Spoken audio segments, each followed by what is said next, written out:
안녕하십니까? 7월 20일 화요일 영국의 소리방송 빅타연입니다. 오늘 뉴스의 제목을 말씀드리겠습니다. 첫째, 영국과 미국 행정부는 중국이 해킹 조직을 지원하고 있다고 비난했습니다.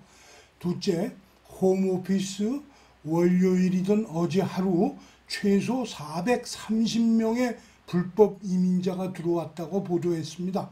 셋째, 한국의 2030 젊은 세대들이 북한 문제에 대해 무관심하다는 조사 결과를 발표했습니다. 첫 소식입니다. 영국과 미국 행정부는 중국이 해킹 조직을 지원하고 있다고 비난했습니다. 중국 정부가 올해 초 마이크로소프트 익스체인지 서버를 공격한 해킹 조직을 지원하고 있다는 증거를 찾았다면서 이 사건으로 전 세계 수만 대의 컴퓨터가 손상되었다고 보도하였습니다. 도미닉 라합 외무장관은 중국 정부가 지원하는 해킹 그룹이 마이크로소프트 익스체인지 서버를 공격한 것은 무모한 행동이었다고 비난하였습니다.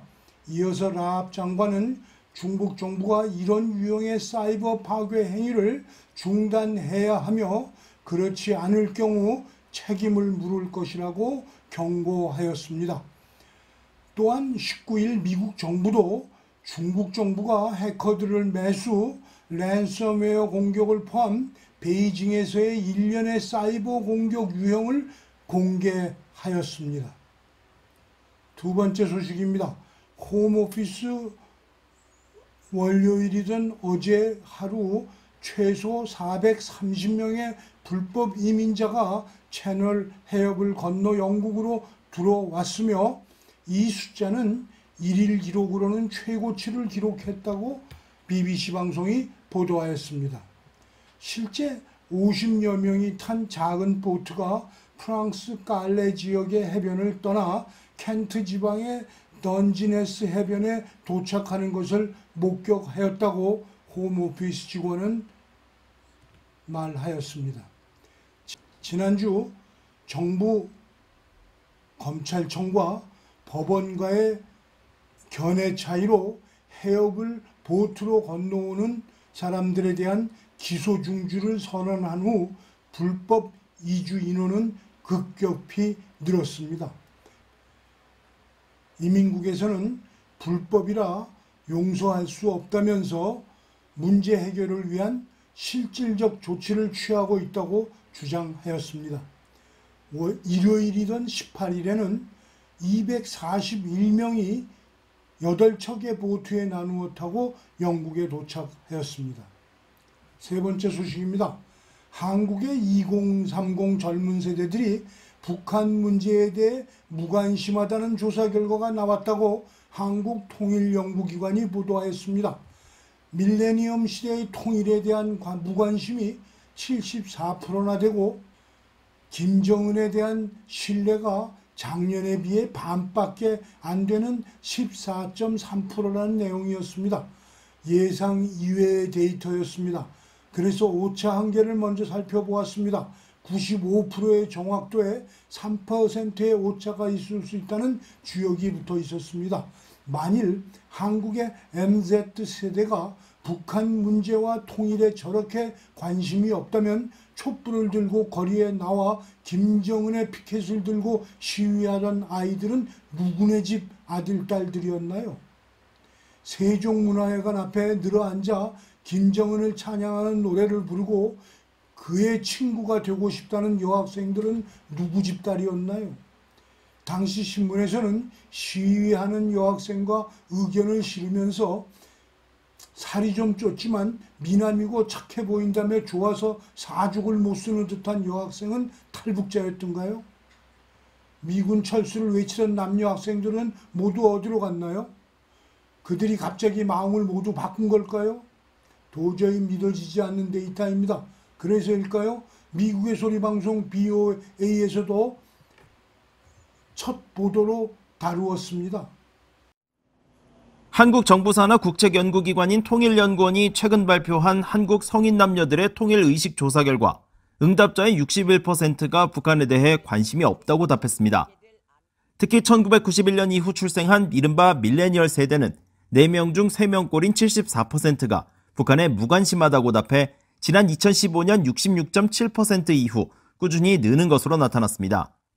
1990년대 말 국제통화기금 IMF 외환위기를 겪은 세대는 북한의 무관심이 68.3%, 고령층인 전쟁 세대는 52.9%가 북한에 무관심하다고 답했습니다. 또 북한을 지원, 협력, 경계, 적대 중 어떤 대상으로 생각하느냐는 질문에는 경계 대상이란 답변이 69.8%, 적대 대상이 56.2%를 기록했으며 협력 또는 지원 대상이란 대답은 각각 50.8%와 37.6%로 집계돼 북한과의 관계를 적대적으로 인식하는 경향이 더 큰 것으로 나타났습니다. 또 북한이 핵을 포기하지 않을 것이라는 응답은 90.7%로 나타났으며 북한의 김정은 정권이 대화와 타협이 가능한 상대라고 생각하느냐는 질문에는 14.3%만이 그렇다고 대답해 낮은 신뢰도를 보였는데 남북 정상회담이 열렸던 2018년 26.6%보다 11.7%포인트나 하락했습니다. 북한이 핵무기를 개발한다고 해도 대북 지원은 계속해야 한다는 진술에는 78.6%가 반대했고 찬성은 21.5% 수준이었습니다. 미한 동맹과 관련해서는 필요하다는 응답이 93.8%였고 주한미군이 필요하다는 응답도 90.3%를 기록해 한국 국민들은 미한 동맹과 주한미군의 필요성에 거의 모두 공감하는 것으로 확인됐습니다.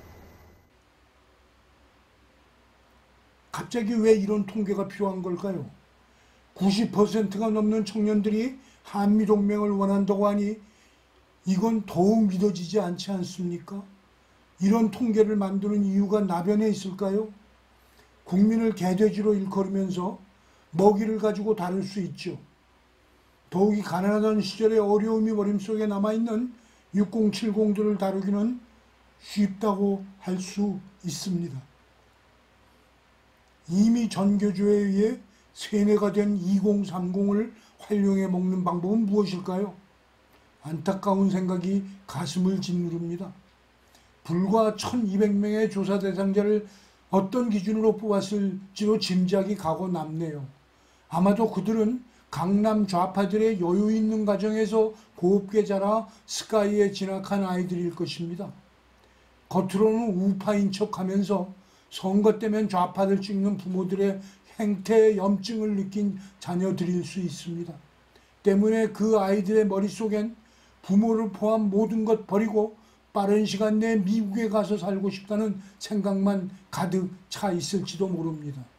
그러니까 북한은 생각하기도 싫지요. 아니 생각할 이유가 없습니다. 미국 비자 받으려면 친미주의자이어만 합니다. 주사파 정권은 그런 것까지 필요에 따라 철저하게 선별적으로 이용해 먹는 능력을 가진 정권입니다. 오늘 방송을 마치겠습니다. 시청해 주셔서 감사합니다. 내일 또 뵙겠습니다.